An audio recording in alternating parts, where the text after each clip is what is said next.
Hello，大家好，我是一线。这是我记录自己军旅生涯的第2个篇章了。就是整理完发现自己新兵连的一些遭遇跟经历还是挺丰富的，一时半会儿真的说不完。上一篇章讲的是我参军的动机，也是我作为男童赔钱的一个经历。但是我没有任何的后悔，甚至还非常怀念赔钱的自己。也感谢自己当初做的一些决定。我不否认用现在的眼光看，当时会有些蠢。但是军训爱上教官，上课爱上老师这种事情，本质上我觉得没有任何问题。无非就是缺爱啊、自我意识过剩啊这些之类的事情。所以看到很多人在弹幕上面刷问号，我也很能理解。但青春不就是这个样子的吗？就是很多无意义的傻事儿啊，没营养的闲聊啊，以及不知所以就产生的一些情谊，就这些就组成了我们青春的意义嘛。就犯傻，我觉得很正常，反正年轻嘛。就之前说我是怀着激动的心情以及对部队的憧憬踏入军营的，但是部队的真实生活跟我想象的大相径庭。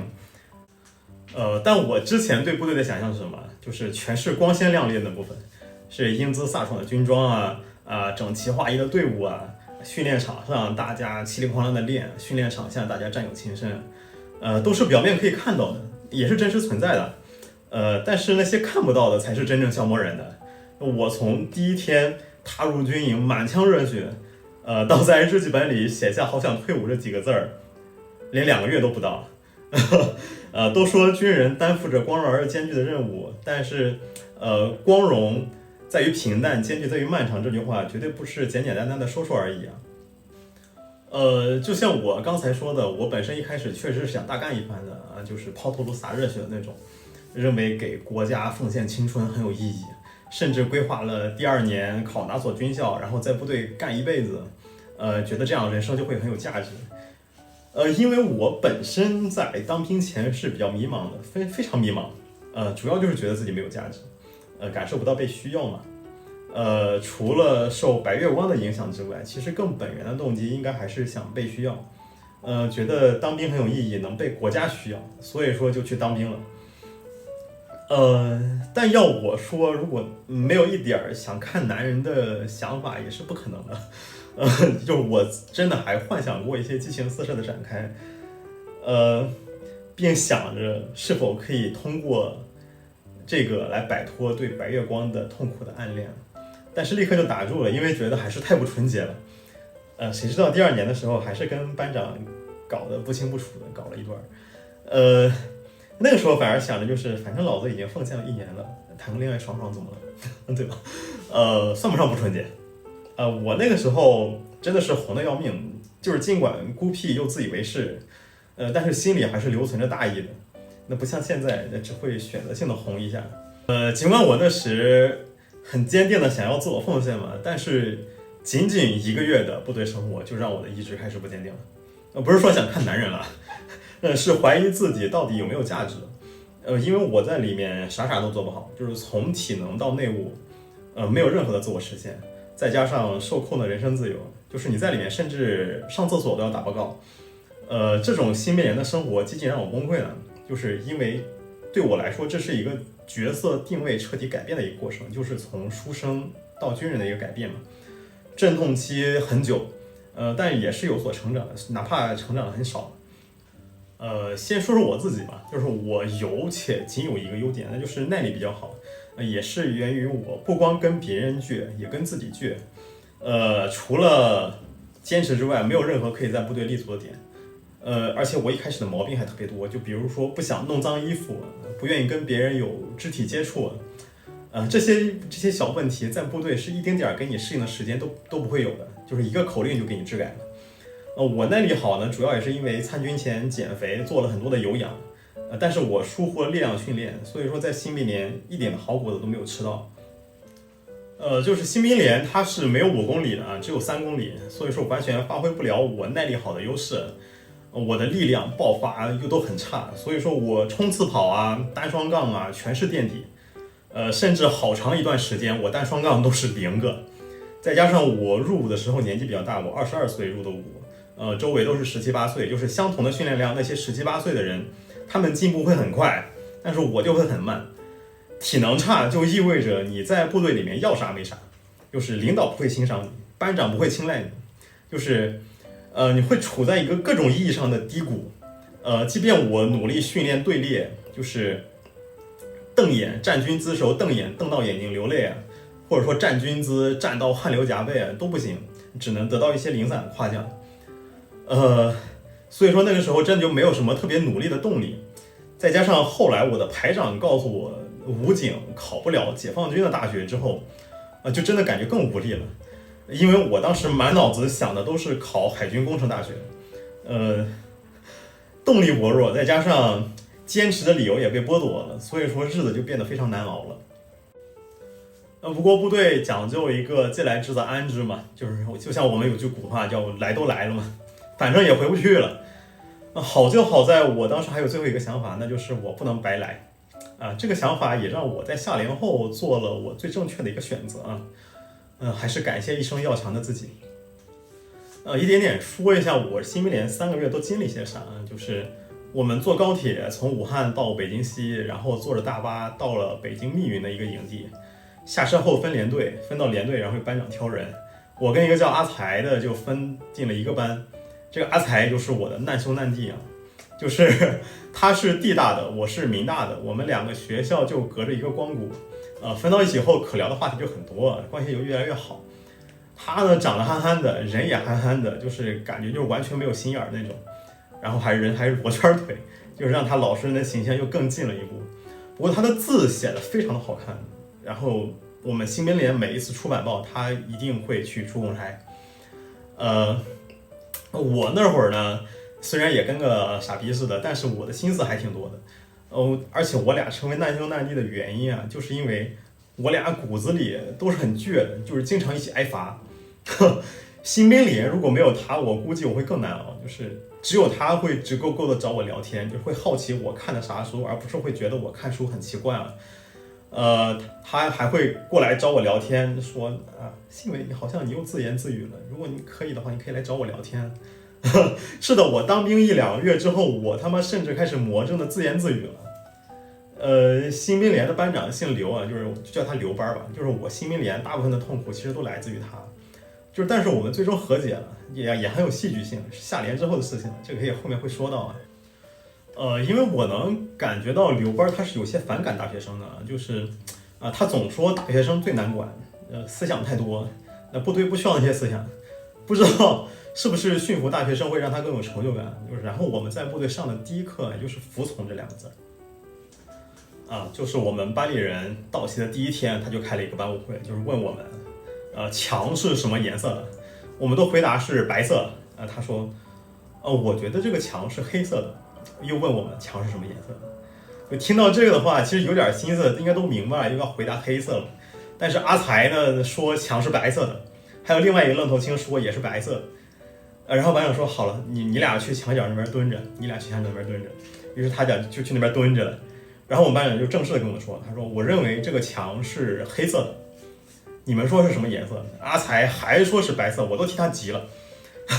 明明另一个都已经改口说完是黑色了，就让归队了，他还在那边倔，就是在那边蹲了10几分钟，就坚持不住了，改口说了黑色才让回来的。因为部队嘛，就是要求你指哪打哪儿，前面就算有个坑让你跳，你也得跳，就完全不需要你的主观能动性。但是其实事实也是因为如此，战斗力才有保障。以前我不理解，现在我觉得军事化管理的好处就是可以保障战斗力。但是地方企业搞这套的话，我觉得还是免了吧。这些都是摆在明面上的，就是让你照做就可以。就很多时候我跟阿才都是认死理儿的，根本搞不清楚问题在哪儿，所以说我俩经常一起挨罚。挨罚的科目就一个，那就是蹲下。这个蹲姿也是我最讨厌的动作之一了，就是屁股坐在后脚跟上，你膝盖不能着地，重量全都压在一只脚掌上。蹲累了自行换脚那是不可能的，就是整你的时候连动都不让你动。还有的让你蹲在凳子上的，或者说把凳子翻过来蹲在4个脚上的，或者说你蹲在那边让你抱个被子的。如果听懂的人现在应该已经泪流满面了吧。就是我现在去搜蹲姿2练习3练习的时候还能搜到一堆呢，就是应该这个是一脉相承的，就上级想整你的时候是可以变着花样的整的。我最长的一次被罚蹲了1个半钟，但是我忘了什么原因了，因为我被罚的次数实在是太多了，就是像政治课打盹啊，那个内务不规范啊，都可以让你蹲1个钟半个点的。我只记得我当时解散的时候已经站不起来了，只能先跪在地上，慢慢的等腿有知觉，在地上缓慢的挪动，一点点站起来。我总是挨罚，因为班长总看我不顺眼嘛。就我也是到后来才找到原因的。因为我刚到部队的时候一直没有转换角色的意识，就还认为自己是个学生呢，就是想到来部队就是历练，学业不能丢，甚至趁休息的时候做那个巴掌大的单词本，放在口袋里，有事没事的时候还掏出来背一下。我现在想就有点想死，因为感觉好装逼。如果我是班长，估计也会想一巴掌抽过来。只是我的班长他不纠正我，只是阴阳怪气，我又很反感这种阴阳怪气。所以说就只想跟他对着干。事实上最要命的就是在你没有能力的时候跟强权作对啊，你通常会死得很惨的。加上我打小就孤僻嘛，容易自我为中心，又没什么集体荣誉感，所以说总瞧不上同排同班那些17、18岁的小伙子，觉得他们啥都不懂。举个例子吧，就是我们每天要看新闻联播嘛，看完新闻联播要点评新闻。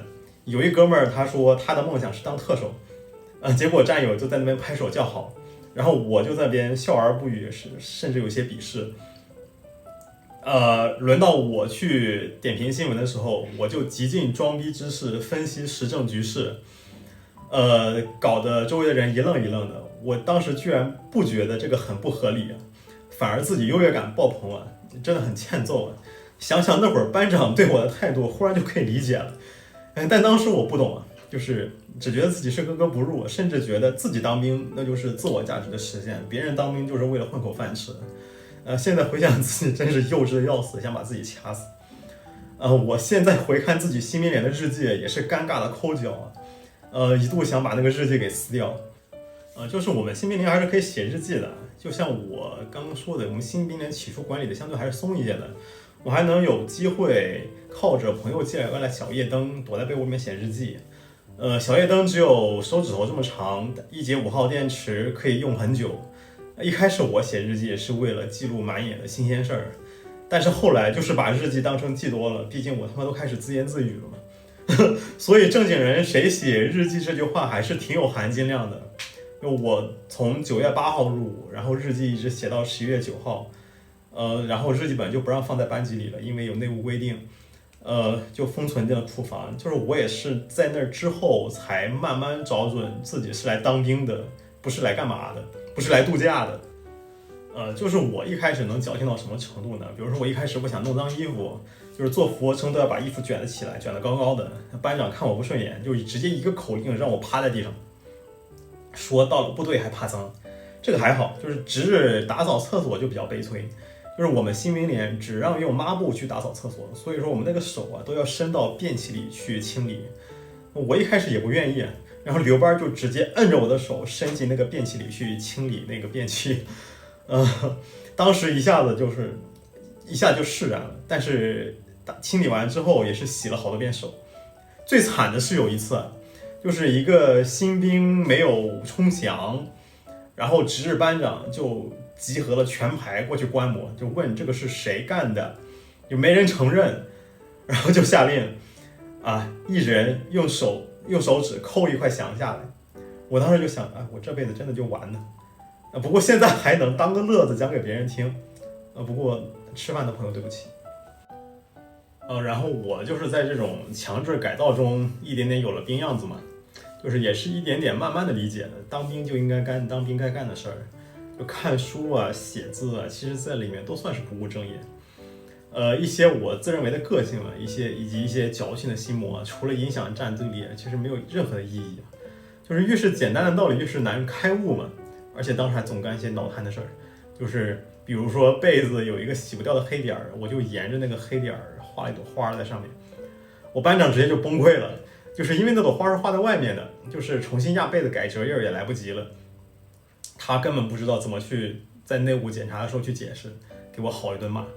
就我那个时候明明已经知道整齐划一是部队必须达成的一个标准，但是我还是去干了这个事儿，也不知道自己脑子当时是这么想的。